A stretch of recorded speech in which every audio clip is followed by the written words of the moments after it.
this is your girl Wakeji Kamore, and welcome to Reflections by Wakeji Kamore.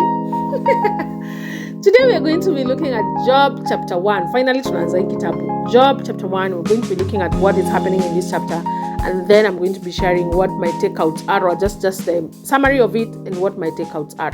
If you haven't read this chapter for yourself, please pause this recording and just read the chapter for yourself. Honestly, be obedient, pause and read the chapter. That aina verses mob.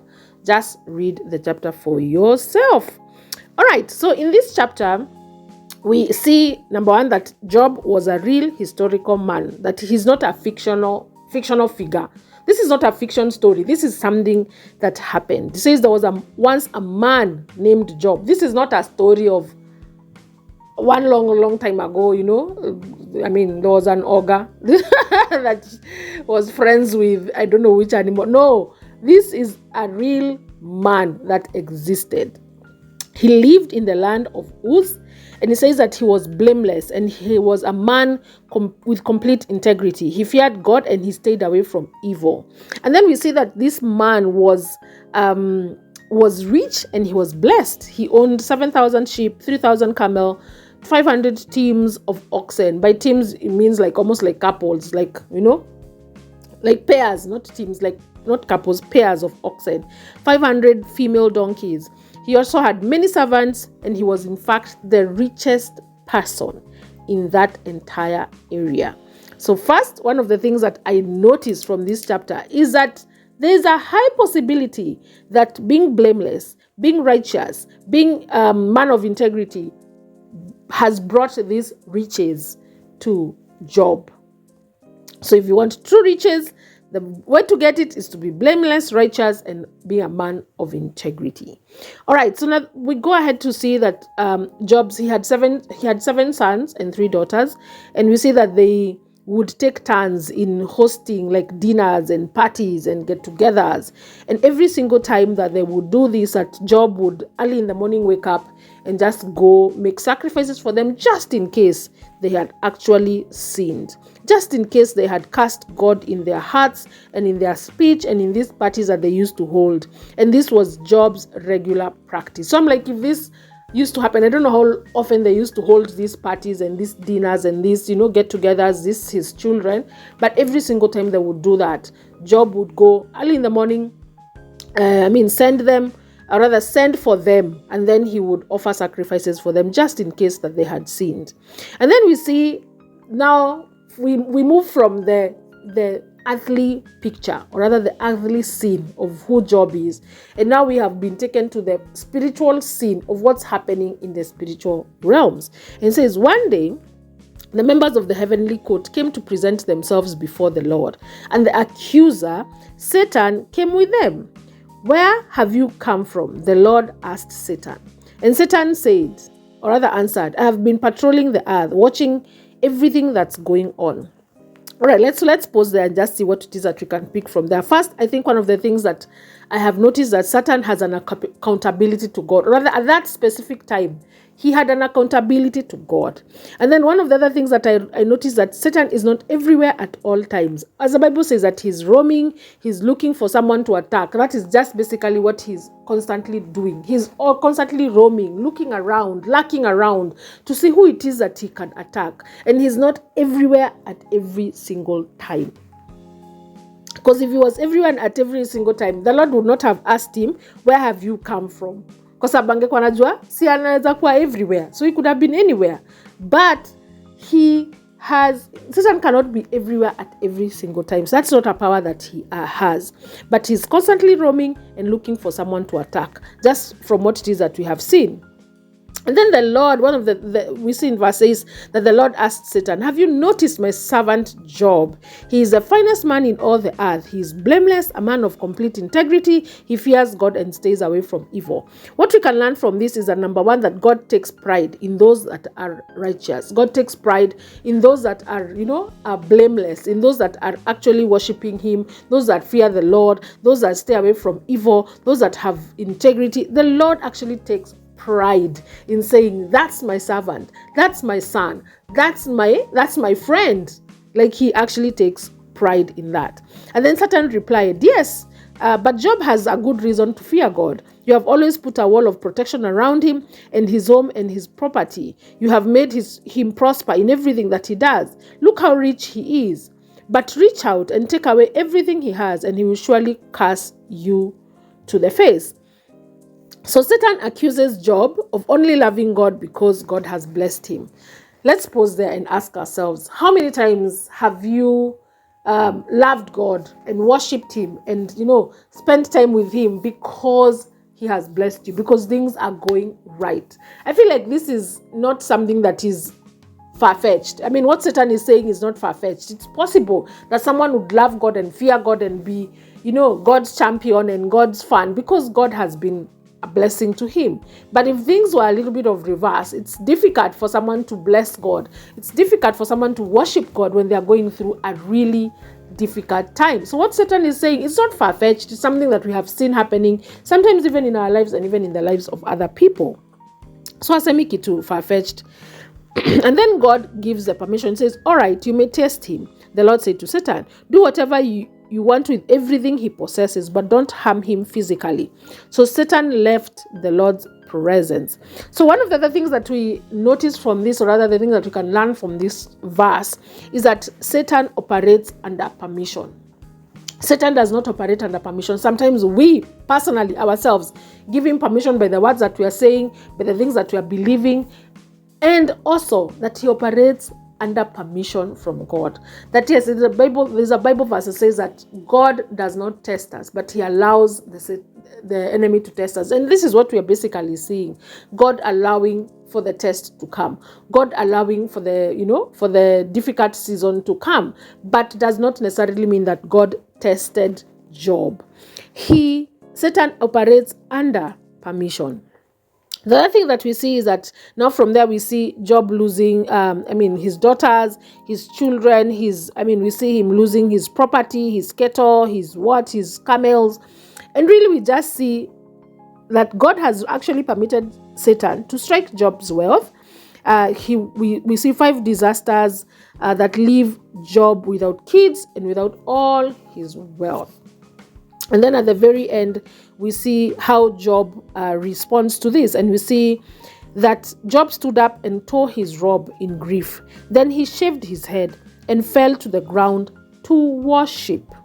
Then he said, I came naked from my mother's womb, and I will be naked when I leave. The Lord gave what I had, and the Lord has taken it away. Praise the name of the Lord. In all this, Job did not sin by blaming God. Okay.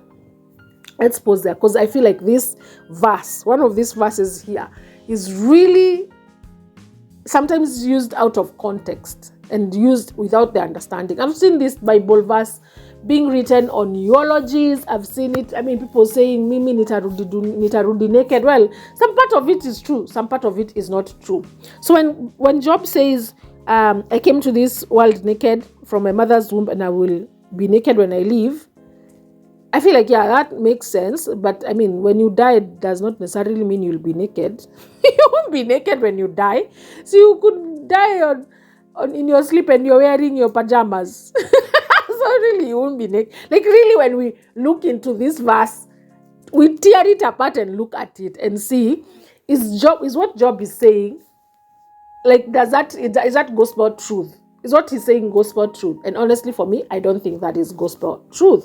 The other thing that he says is that God has given what I had, and God has taken it away.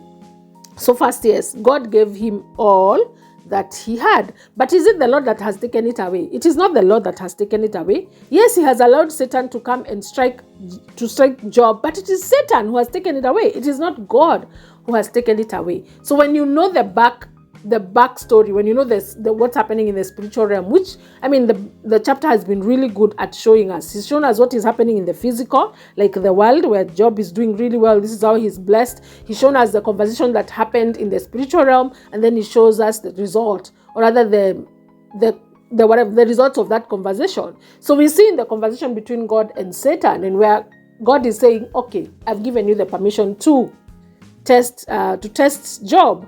But is it God who tests Job? Is it God really who takes away the things that Job had? It is not God who takes away. One of the things that I have one of the reasons why I really have a problem with this verse, and I really have a problem with how it has been taken, is that it removes the blame from the actual perpetrator and puts it on God. It removes the blame from Satan, who is the one who has taken it, who is the one who has said, you're worshiping God because you have everything. It removes it covers him. It's like you're covering Satan and now you're putting the blame on God. It puts blame on the wrong person.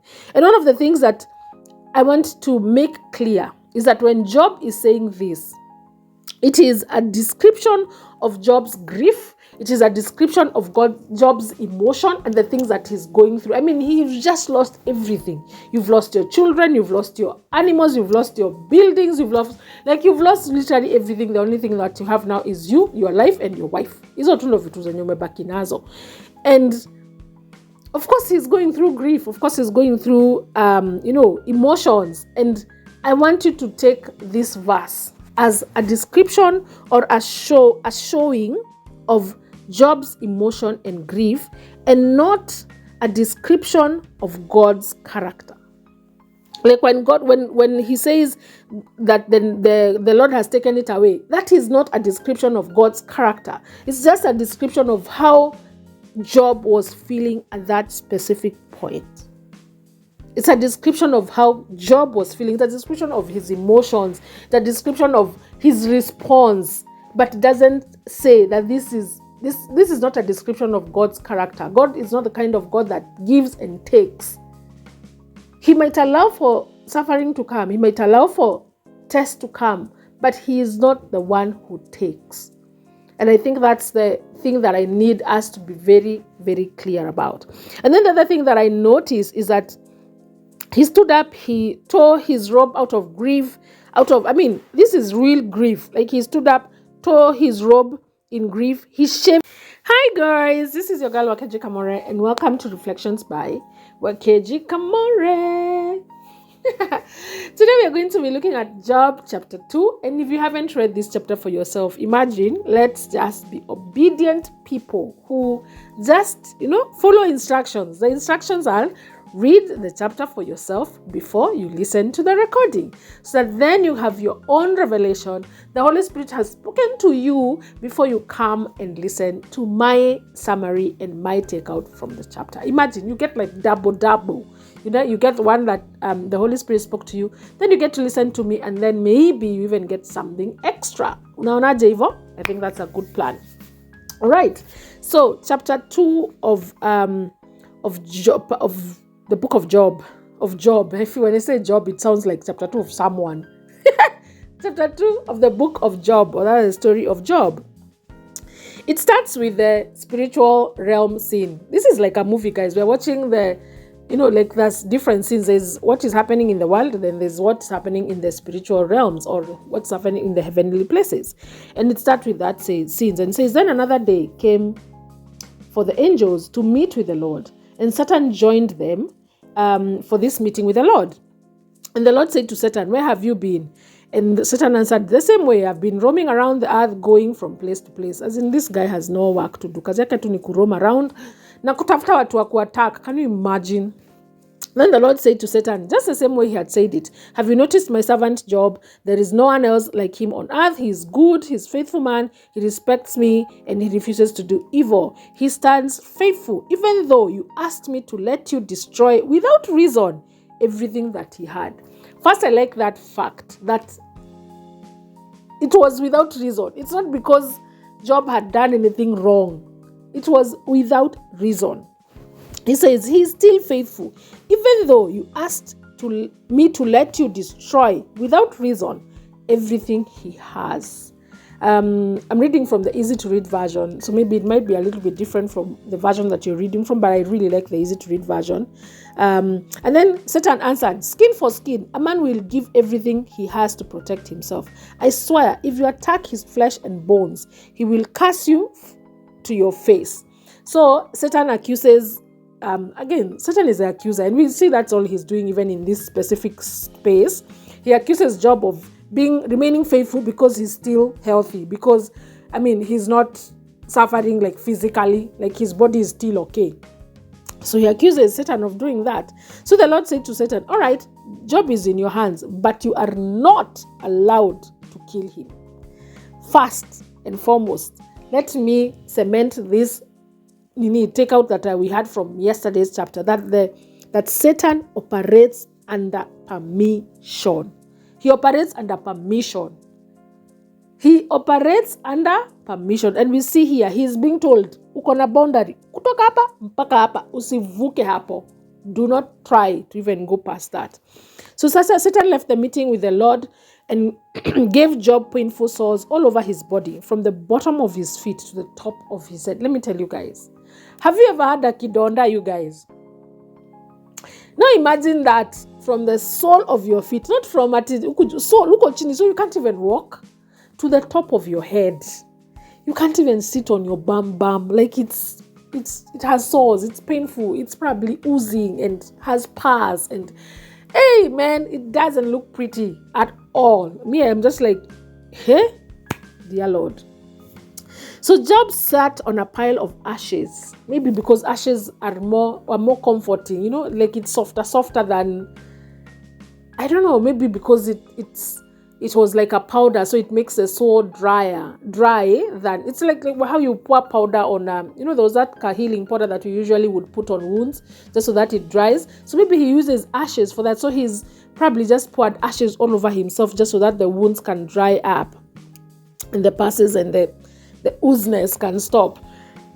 Where he was mourning, and he uses pieces of broken pottery to scrape his sores. Like he's using a broken pot to just jisugua, like just itch and whatever. Wow, this was a bad situation, a really, really bad situation, guys. On top of the fact that he has nothing else, he has no children, all his wealth is gone. Now he has sores on his body. So his wife said to him, are you still holding on to your faith? Why don't you just curse God and die? And Job answers, you sound like one of those fools on the street corners. How can we accept all the good things that God gives us and not accept the problems? So even after all that happened to Job, he did not sin. He did not accuse God of doing anything wrong. All right? Are we together up until that point? So Job has lost everything else apart from this wife, who I'm sure Job was thinking, maybe he was thinking like that. I don't know. Because she doesn't look helpful. She looks not helpful. She's not supportive. She's just like, you curse God and die. Like anataka hata bwanake akufe. But hata kusema you beg God and let him heal you, Like why would she be like, curse God and die, instead of beg God and die? Oh no, not die. Beg God and let him heal you, Or even just beg that the Lord takes you away. Why do we have to be cursing God? Why can't it be, okay, fine, I get we are going through problems, but can we just pray to the Lord to just take you? See, I could curse God and die, or let's just pray to the Lord that he heals you, So really, she was not a supportive wife, and she was definitely not a very good woman. And then it says, we enter the scene where his friends now come. The three friends. There's Eliphaz, there's Zophar, and then there's Bildad. So it says Job's three friends heard about all the bad things that happened to him. So Eliphaz came from Tenan. Bildad came from Shua. Zophar came from Naamah. They met together and went to comfort Job and show him their sympathy. That's a really good thing, that these friends decided, let's go and see our friend and support him and comfort him and, just be with him. But his friends didn't even recognize him when they first saw him in the distance. They began to cry loudly. They tore their clothes and they threw dirt in the air over their heads to show how sad they were. Okay. These guys are a little bit dramatic in their sadness, but also we see people like hired mourners. Really, humans are just humans. We can be dramatic in the things that we do, but basically what the Bible is trying to show us is that they were really, really saddened by the state of their friend Job. And I'm imagining probably these are like his other rich friends. I'm imagining these are not just people. This guy was the richest in that region. So maybe there's just other rich people in other regions, and they're coming and they're sad, and maybe they're also sad because they're like, guy, hata hii inaweza kutufanyikia hata sisi. So they're sad and they are just in total disbelief of just the things that have happened to their friend Job. And then it says that they sat on the ground with Job for 7 days and 7 nights, and they didn't say a word because they saw that he was in so much pain. I don't know, you guys, have you ever gone to, or rather have had a friend has lost maybe a parent or a child or, a husband, especially like when someone loses a husband and they're just like newly wed, or they have very young children, or, like just some, there's death for someone died and they were old. Like they had lived their life. Then there is death for someone died. They were not old. They had not lived their full life. They have young children, or you lost your child. Like there's just some grief that is, it leaves you speechless. And you've ever gone to a funeral, or rather a mashakaya, what is it called? Like a wake. And you really just don't have anything to say to this person. And sometimes people don't go because they feel like they don't have anything to say to a person. Sometimes I personally don't go because I'm like, just a minute, Asema, what do I say to this person who is so sad?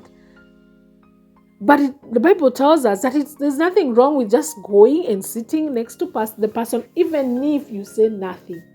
Just comfort them with your presence, comfort them with being there and not saying anything. But that's just basically where the chapter ends. One of the things that I learn, of course, is the fact that Satan still, operates under permission, that God will not allow you to be tempted above what you can endure. I feel like this was way above what Job could endure, but it seems he's still enduring it, like he hasn't cast God. He hasn't, it's sad, and we're going to see in the next chapters just how he is sad and how he's just like, okay, God, I don't like the day I was born. I wish I was not born, but he's still enduring it. And one of the other things that I look at, or rather I learn from this chapter, is that sometimes when we are going through suffering and we're going through difficult times, we only have a limited perspective. We don't know what is really happening in the spiritual realm. We don't know the conversations that God is having, or we don't know what's happening in the spiritual realms. We have a very limited perspective. And our limited perspective is just showing us we are suffering. And we are suffering and we are going through it all. But we really don't have the other perspective. We don't have the perspective where, God is really, in this scenario where God is really prideful, and God is he takes a lot of pride in the fact that Job is a good man, that is faithful, that is full of integrity, that he has remained faithful even when all his wealth has been taken away. We don't, Job doesn't have that perspective, as we have it because now we are reading this story, but Job doesn't have that perspective. He's just like, man, Vitu's in an ramba. And as we're going to see, his friends trying to tell him that he has sinned, maybe that's why he's going through stuff. But we know the other's perspective, where we know that God still thinks he's blameless, still thinks that he's faithful, and whatever he's going through is not as a result of his sin. But when we are going through something, we always think, maybe nimekosea, I have sinned, maybe, we always have a very limited perspective. We never have the perspective of what's really happening in the spiritual realms. The other thing that I have learned from this chapter is not to try and preach at someone or persuade someone or give my opinion, especially to people who are suffering. And we will see these friends. I know they have been silent here for 7 days, but we will see them in the other chapters. They are persuading Job. They are preaching at him. They are giving their opinion. They are even coming up with sins that he could have done. And that's the reason why he's suffering. As in, when people are in suffering, when people are going through struggle, sometimes the best thing is to just be with them. The best thing is to just hug somebody. The best thing is to just tell someone, I'm here. If you need me, I'm here. If you need to vent, I am here. It is not our place to preach on someone. It's not our place to give our opinion. You can encourage without giving your opinion. You can encourage without preaching at someone. You can encourage without persuading someone. I think that is very possible. You can encourage someone. You can tell someone that I am here with you. You can encourage someone. You can support someone. You can comfort someone without preaching at them, without giving your opinion, and without trying to even persuade them to whatever it is that your opinion is. And that is what we see happening in this chapter 2, where his friends just come and they look at him and they're just like, wow, this is really bad. And they just sit there with him for 7 good days without saying a word. Thank you very much for listening, guys. I hope that you have learned a few, 1 or 2 things from this chapter, and I hope that the Holy Spirit will start to reveal from this book what really is God's character. As in, we will start to separate. This is Job's emotions, and this is God's character. That is, I think for me, that is my greatest prayer for us, even as we go through this book, that we will be able to have a clear distinction of Job akisema hivi. It is as a response of his emotion, his grief, his anger, his frustration, whatever it is that he's feeling, and does not necessarily mean that whatever Job has said is now God's character. Do you understand what I'm saying, you guys? I hope that you guys do. That you understand that there is a clear distinction, and that by the time we are done with this book, my prayer is that we will know the difference between the grief and the emotions and what God's character is. Thank you very much for listening, guys, and see you tomorrow.